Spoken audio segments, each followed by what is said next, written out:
condutividade elétrica são dúcteis e maleáveis. Tá? Sólidos à temperatura ambiente, com exceção do mercúrio líquido. A questão do dúctil maleável é que se pode fazer fios e lâminas. Bom, os não metais ou ametais, com poucas exceções, esses elementos não conduzem corrente elétrica ou calor, ou seja, são isolantes. Encontram-se nos estados físicos sólido, líquido e gasoso, em condições ambientes. Na classificação antiga, tínhamos os semimetais ou metalóides. Possuem propriedades intermediárias entre as de um metal e o não metal.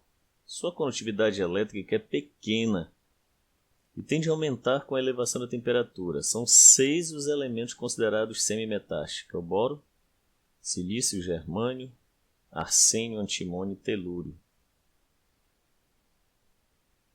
Resumo esquemático da tabela periódica. Está aqui a tabela: metais, semimetais, não metais e gases nobres. Hoje, na verdade, já nem se usa mais isso. Eu ainda acho importante. Bom, resumo. Mendeleev.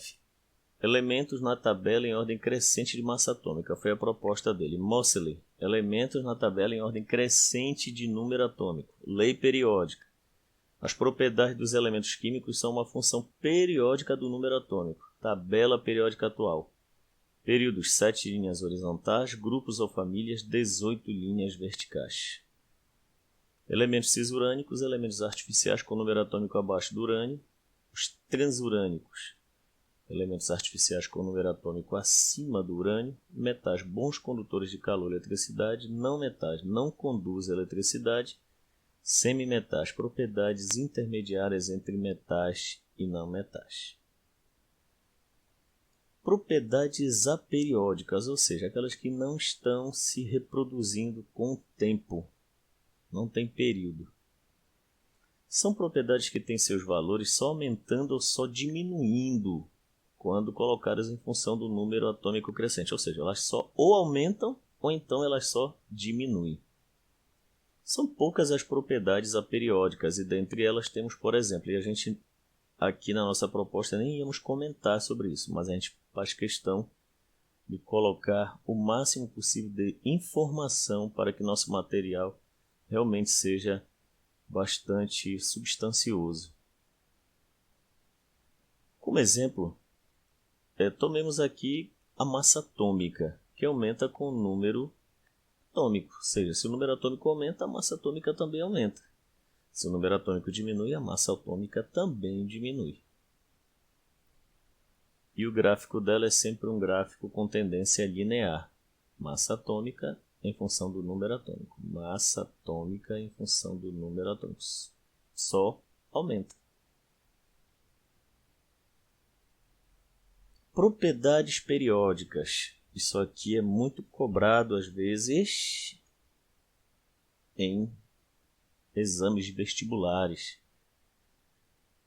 O nosso país provavelmente seria bem melhor se não existissem vestibulares, mas que todo mundo tivesse acesso a universidades de boa qualidade, institutos de boa qualidade, etc.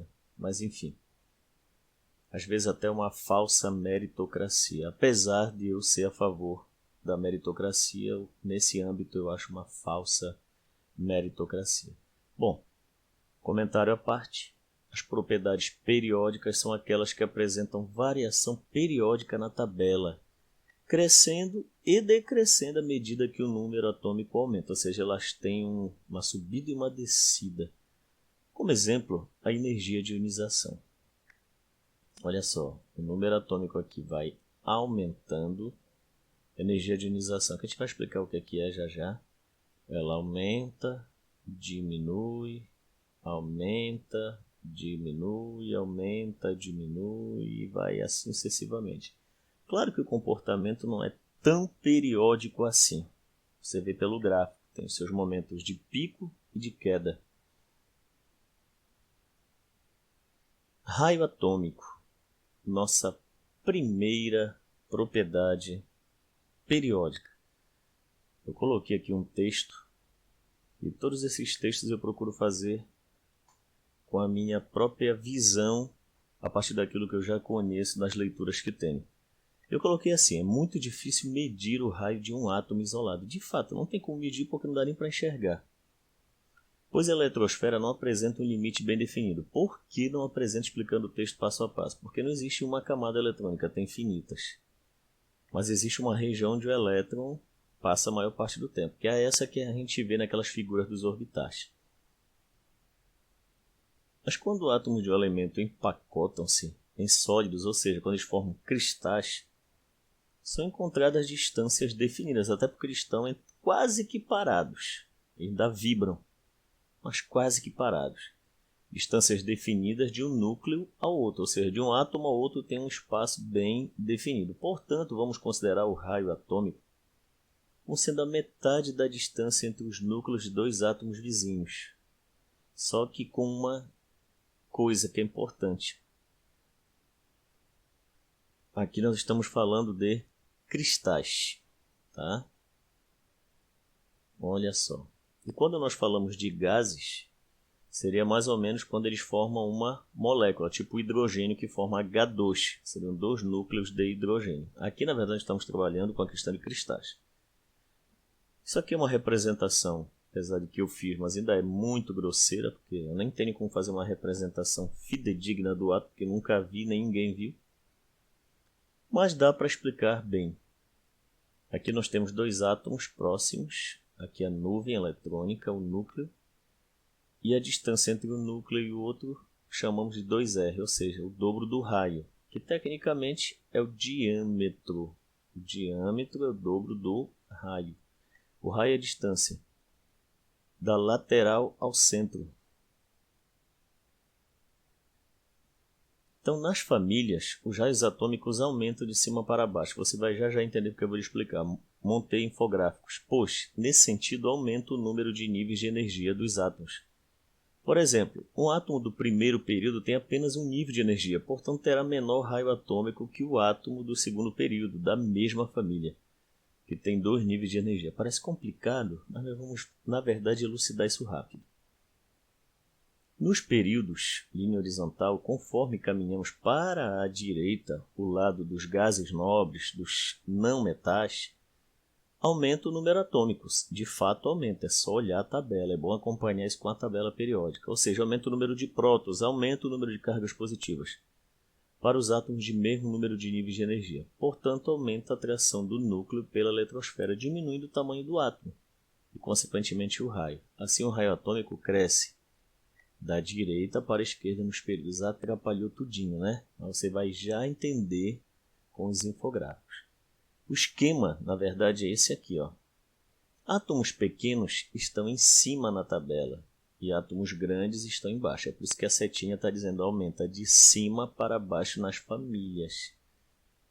Nos períodos, os átomos pequenos estão à direita e os átomos grandes à esquerda, ou seja, aumenta da direita para a esquerda. Então, moral da história.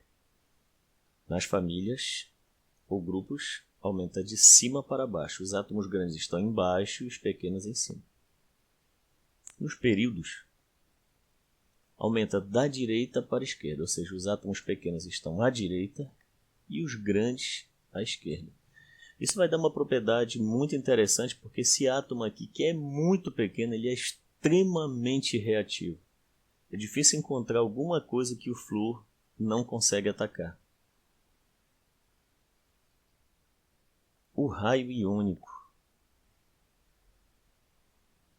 Quando um átomo perde elétron, o que acontece? Ele perde carga negativa, mas o núcleo dele continua com o mesmo número de cargas positivas que contrabalançavam a carga negativa. O que acontece é que vai ter mais carga positiva do que carga negativa. Então a atração para o núcleo vai ser maior, né? Então, quando um átomo perde elétron, ele se transforma num cátion positivo. A repulsão da nuvem eletrônica diminui, diminuindo seu tamanho. Inclusive, pode ocorrer perda do último nível de energia. E quanto menor a quantidade de níveis, menor o raio. Portanto, o raio do átomo sempre, o tamanho do átomo é sempre maior que o tamanho do cátion. O cátion sempre é menor. Todo o cátion é menor que o átomo de origem.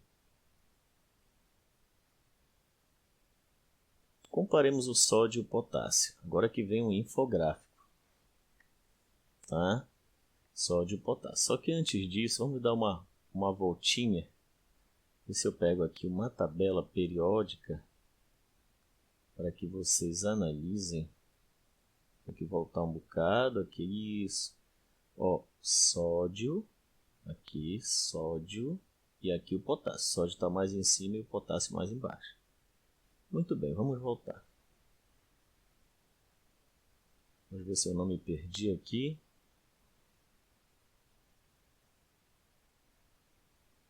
Isso, vamos ver.